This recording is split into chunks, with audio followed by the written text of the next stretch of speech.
Apa maksud tol? Tuan-tuan, ini saya nak beritahu tentang cerita tol ni. Apa yang dijanjikan oleh mana-mana individu dalam Pakatan Harapan, dalam manifesto Pakatan Harapan, tak boleh pakai sekarang ni. Saya nak beritahu. Hari ini yang memerintah bukan Pakatan Harapan. Hari ini yang memerintah ialah Kerajaan Perpaduan. Bila dalam Kerajaan Perpaduan, ini kena faham saya Sadiq, kau bertanding pun, kau hilang deposit pilihan raya. Bila atuk kau bertanding pun, semua deposit pilihan raya hilang. Kena faham saya Sadiq. BN pun tak boleh bentuk kerajaan saya Sadiq. Jadi apa manifesto BN, semua tak boleh pakai. Apa manifesto PN, tak boleh pakai. Apa manifesto PH, tak boleh pakai. So sekarang BN, PH dan lagi semua parti politik di dalam Kerajaan Perpaduan dah bergabung. Maka saya nak beritahu, kita bincang apa yang kita nak laksanakan.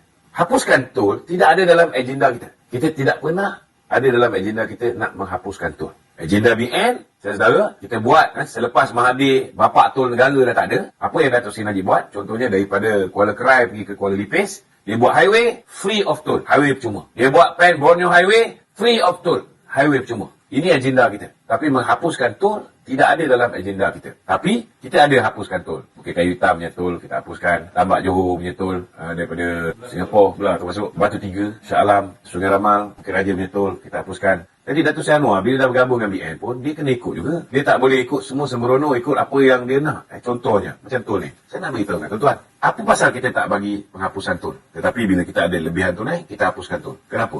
Contohnya, orang B40 lebih banyak naik motor daripada naik kereta. Motosikal lalu tol tak? Lalu tuan-tuan. Dia bayar tol tak? Tak bayar tuan-tuan. Ini polisi kita dulu BN. Yang mana tak ada kereta, tak ada motor, dia naik public transport. Public transport, dia lalu tol tak? Dia lalu tol. Dia bayar tol tak? Dia bayar tol.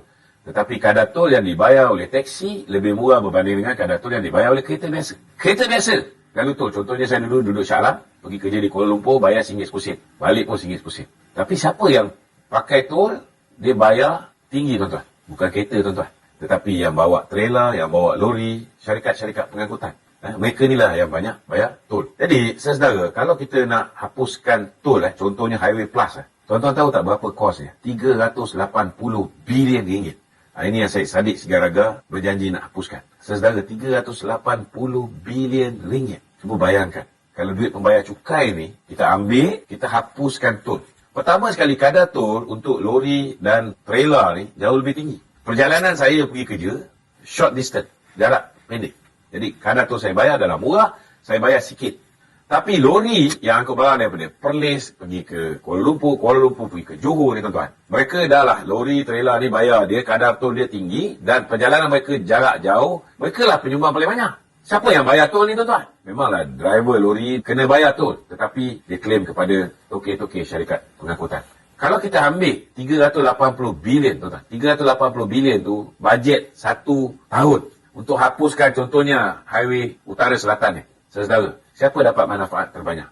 Yang dapat manfaat terbanyak saudara ialah syarikat-syarikat pengangkutan. Tapi duit ni kita ambil daripada mana? Kita ambil duit daripada pembayar cukai. Saya nak tanya orang di Baling sana pergi kerja lalu tol tak? Orang di Kuala Lipis pergi kerja lalu tol tak? Orang di Sabah pergi kerja lalu tol tak? Sarawak mungkin ada satu tol. Sabah ni, dia orang tak pernah nampak pun tol tuan-tuan. Tetapi setiap tahun mereka bayar cukai pendapatan. Adil tak kita ambil duit pembayar cukai ni, kita hapuskan tol, manfaat terbanyak dapat kepada tokek-tokek syarikat pengangkutan dan yang paling banyak menggunakan tol ni orang di Semenanjung saja.